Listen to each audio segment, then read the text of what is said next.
J'envisage de quitter, partir, retourner dans mon bac à sable, voir ce que je peux trouver. Je n'ai pas encore votre âge, mais j'ai déjà eu le tien. Toi qui es né après le début de la révolution en Chine.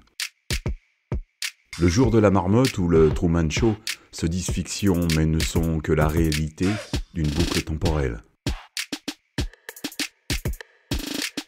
C'est comme si les chapitres de la vie se répètent sur le même schéma, la même mécanique où seuls les personnages paraissent différents. Pourtant, lorsque nous retirons le contenu de l'histoire, il est possible de se rendre compte que le protocole de ces chapitres ne fait que se répéter comme un chemin fractal qui n'a pas de fin. Revivre la même journée est sécuritaire pour certains. Les mêmes refrains, mélodies ou mêmes heures, et tout se répète, l'instant de la veille et le lendemain. Pour d'autres, revivre le jour d'hier, c'est régresser, mourir un peu à chaque instant, même s'il est possible d'apporter des exceptions. Je retourne dans mon bac à sable. L'exception ne me suffit pas, je cherche la différence. La différence du grain qu'il faut moudre pour en sortir son nectar. Le grain de cette dune balayée par le vent, qui transforme la configuration de la plage et nous transporte des côtes de l'Atlantique à la mer Baltique.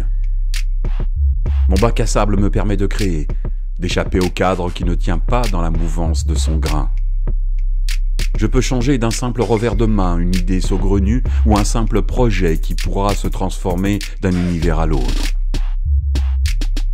Tout est possible dans ce bac, tout est imaginable et observable. En créant avec mon index, comme une écriture automatique, des lignes et des boucles sur les perles blanches, je retrouve l'enfant refoulé. Vous le connaissez aussi, l'imaginatif, le joueur, celui qui est à la source de la réalité de la vie, sans limite ni croyance, sans règles ni obligations. Avec lui, j'ose, et je m'autorise à faire différemment. Je regarde ma pelle et mon seau comme si je ne savais pas ce que c'était. Un objet creux dans une matière souple. Un côté bouché et un ouvert avec des formes, de couleurs imprimées dessus. Je le mets sur ma tête et cela devient un chapeau étanche où même la grêle ne m'atteint pas.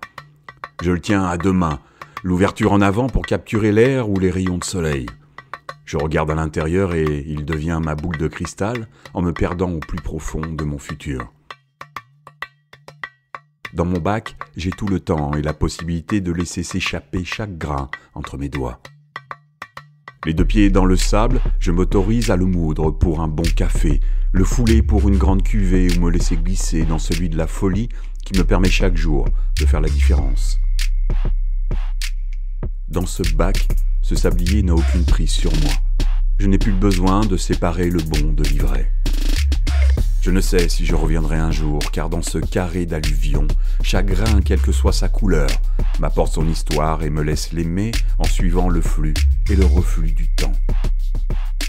Si vous aussi, vous avez envie de vous laisser guider, parce que vous ne savez pas que vous ne savez pas, rejoignez-moi dans ce bac d'aventure qui laisse la marque de votre pas de l'évolution sans être effacé par la marée. Faites confiance à la partie qui sait.